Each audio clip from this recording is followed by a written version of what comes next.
Jake's deck, who he is running the Jun Minrage deck. He's playing John. He's got some excellent cards in the deck. He's got your normal like Farseeks, Thragtusk, Olivias. He also sports 4 whopping copies of Desecration Demon. That is a 6/6 flyer that if your opponent wants to sacrifice a creature, they can tap it and grow it. But Jake has a bunch of removal spells. Dreadbore, Misery Mortar, Sever the Bloodline, to make sure he can clear the path for it. The other thing he has is 3 copies of Disciple of Bolas. So if his opponent's tapping down his demon too much, and just sack it, draw 6 or 7 cards, gain 6 or 7 life, no big deal. And even to make things even spicier, he has 2 copies of Undying Evil. Yeah. Which gives a creature undying. I would have thought that would have been something you would have saw like when you played draft or something, but to actually see it in the deck, it's interesting. So we got turn 1 Return to Ravnica Duels. Yep. Blood Crypt, and now Overgrown Tomb for Jake. And Todd's using the new synergy that's going to define standard mana bases, playing a Innistrad Tapland, or Buddy Land, yes, as Joey Pascal likes to call it. And so his lands come into play now. With that Steam Vents, pretty much all of Todd's lands can come into play untapped if he so desires. There's Geist out there. Geist of St. Trapped for Todd Anderson. Quite the quick clock. Jake needs to do something. He's in his sweet spot. Jake has a ton of 4 mana cards. We talked about Desecration Demon and Disciple. He also has Olivia's and Severs as well. And there's Olivia now, which immediately gets with a Searing Spear. Yep. And Todd uses a sweet Star City deck box deck divider as his angel token. I like that. Very classy, Todd. And he hits for 6 to take Jake down to 14. This will be interesting if Jake has that 5th land. He does not. That would have been Thragtusk territory. territory. He just passed on land. So curious to see.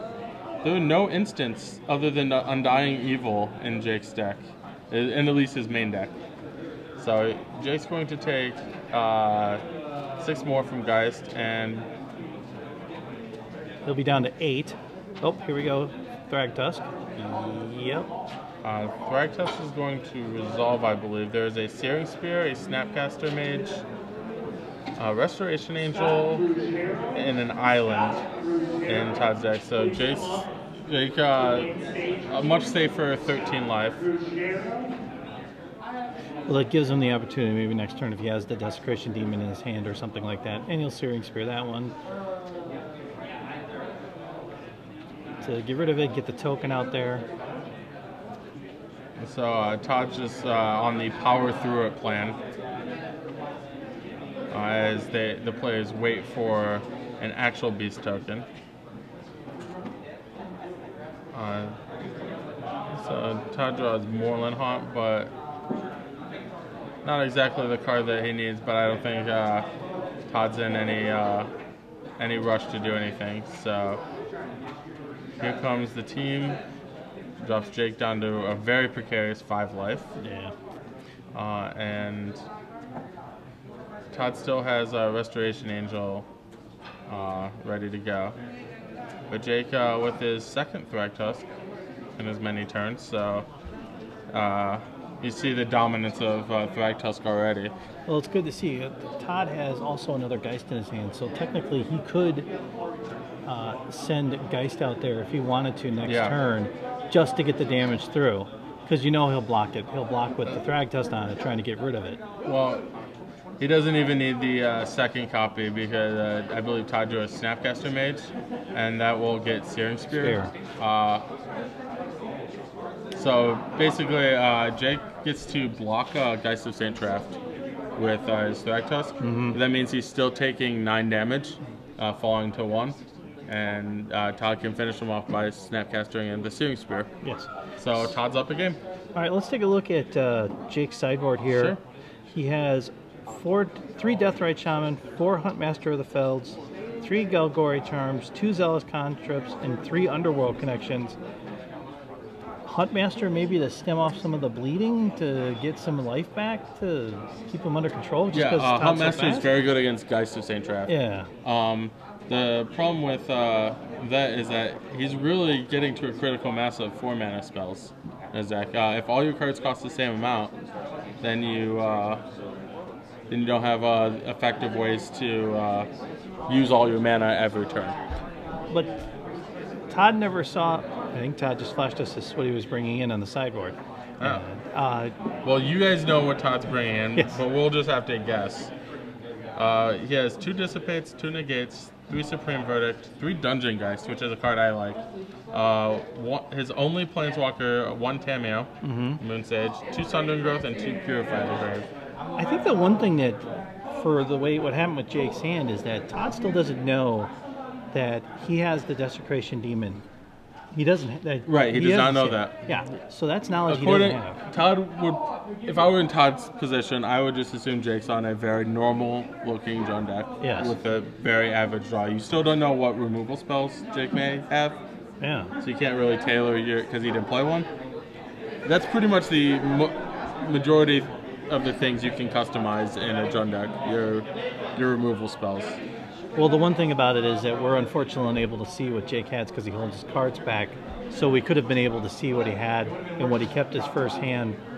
It's interesting that he did not have anything to play early. And I know his deck doesn't really have that, but at least a Borderland Ranger out there stems some of the bleeding, gets him the mana he needs, does something. If you look at his deck, he really doesn't have that much. No.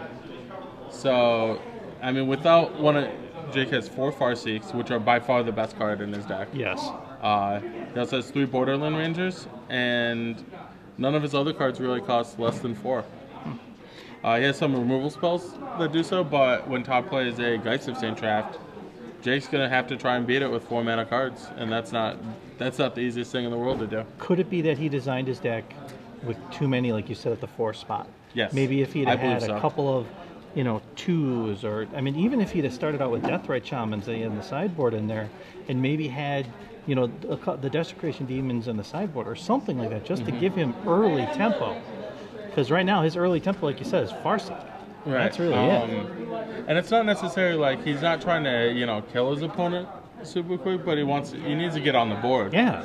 You saw that game where he played a 4 mana spell, didn't draw a second one, and not even double Thragtusk could pull him out. So Thragtusk is really, really good, but it can't do it all by itself. It still costs 5. Yeah. It looks like Todd has Searing Spear in his hand, land. 3 lands. Essence Scatter for Todd, another card I'm a really big fan of. Snapcaster, and it looks like a second Searing Spear, but it's red. Now that's interesting because you said Dissipate. I thought we were getting away from counter spells and all that. I think because everybody's upset that we lost Mana Leak and things like that. You're now championing having counter spell type material. Yes, counter spells are bad. That does not mean that counter spells are worse than Mana Leak. Okay. It does not mean they're unplayable. Okay. They're also not. They're not like ever present. As Speak of the Devil, we see as Todd draws a Syncopate. And we talked. And that's just going to be a huge beating against Jake's build. Tons of slow development. This is pretty much Jake's normal game.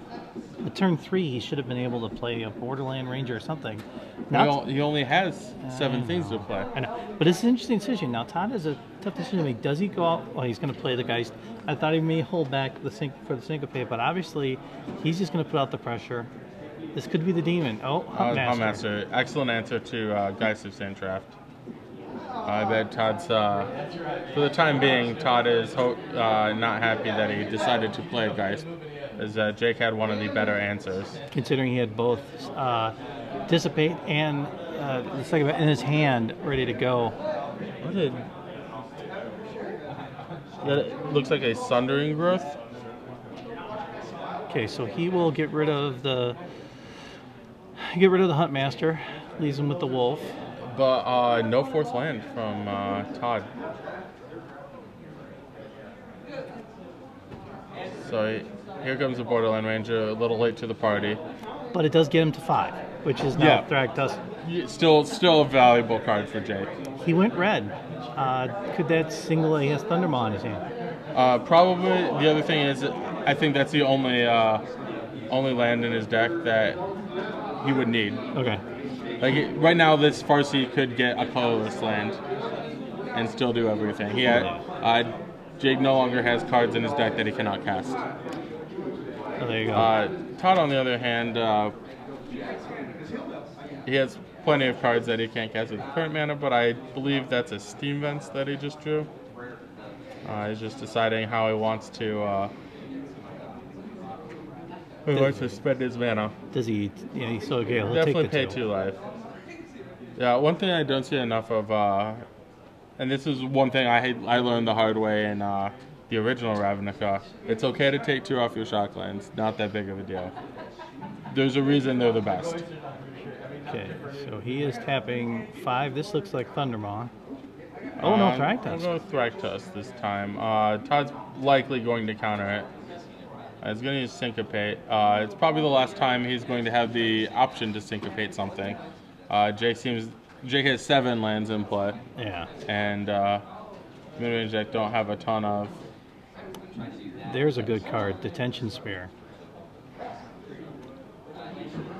See that one coming into play hopefully soon, depending on if he drops, especially against Desecration Demon. A Detention Spear is a...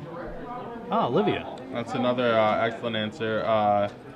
Todd has the option to Essence Scatter it, or Dissipate it, or do pretty much anything with it. Todd's going to keep the cheaper card in his hand and Dissipate over Essence Scatter. Yeah. All right. So with the 5th land, Todd might have the ability to do multiple things in a turn. Like if he wanted to, 1 more land gives him access to, say, Essence Scatter and Detention Sphere in the same turn.